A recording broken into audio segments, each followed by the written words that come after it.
All right, thank you, Kristen. Many veterans are faced with physical and emotional struggles when they come home from service overseas. Paws and Stripes is a unique organization that brings peace to the lives of our nation's heroes by matching them with service dogs to help them cope with post-traumatic stress disorder and traumatic brain injury. And we are learning more from co-founder and veteran Jim Stanek. Jim, thank you so much for being here, sir. Well, thanks for having us, man. First, as always with people of service, appreciate everything that you do for our country. I appreciate you saying that. That makes the difference for guys like me. So. Absolutely. Well, so let's talk about Paws and Stripes. What is this organization?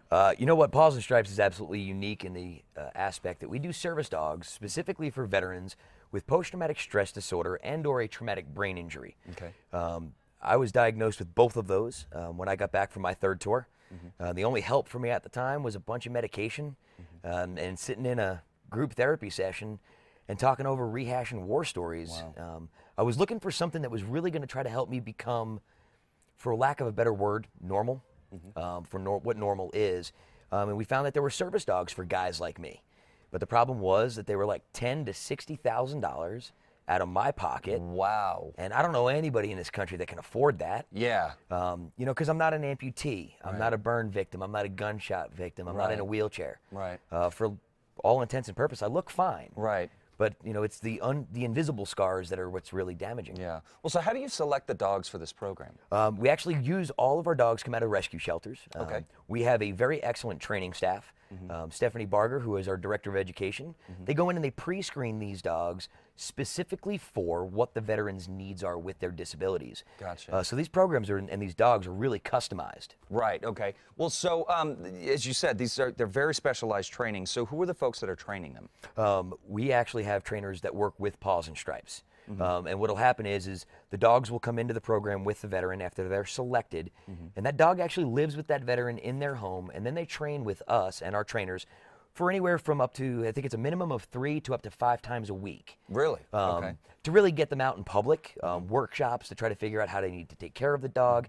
Most importantly, you know, trying to figure out how they can help themselves. Yeah, yeah, because ultimately that's at the end of the day, that's our goal, right? Well, so of course this training cannot be cheap, very expensive. So how do you cover the costs of training? It is absolutely red-blooded Americans who back this program, back our disabled veteran population, and especially a lot of people from the state of New Mexico. Really? Who have gotten behind us and believe in what we're doing and really want to see veterans succeed. Not just the veteran, but their families as well. Right, okay. And so you were saying, you know, we match these dogs with vets. What is that process like? How are they matched together? We'll actually pre-screen dogs the day before the veteran goes into this shelter. And then what'll happen is that veteran will start intermingling with one dog at a time that we've pre-screened. Okay. And we're looking for this moment of bonding, you know, because you're going to see two things. You're either going to see that dog not care about the vet or the vet not care about the dog.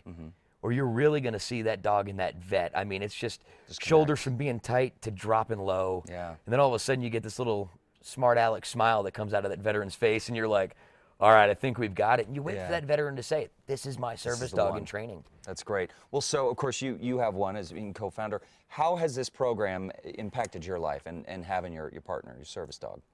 This is a pretty emotional thing for me. Understand. You know, I went from being isolated, not socializing, not even being able to show my wife any affection or love, and to include my son, to where now I worked with Sarge for 3 years straight. That is my baby girl. I'd take a bullet for her. There's no two ways about it.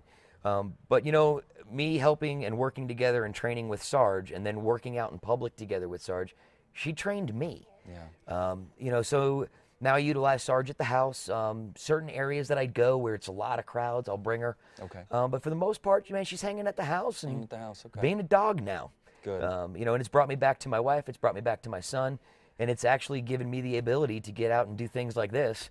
That's great. Where I couldn't do it for about 4 years ago. Well, we really appreciate you coming on. So how can the community assist in your efforts?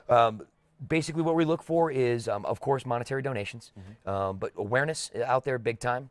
We're always looking for people to spread the word. You can contact our office at 999-1201.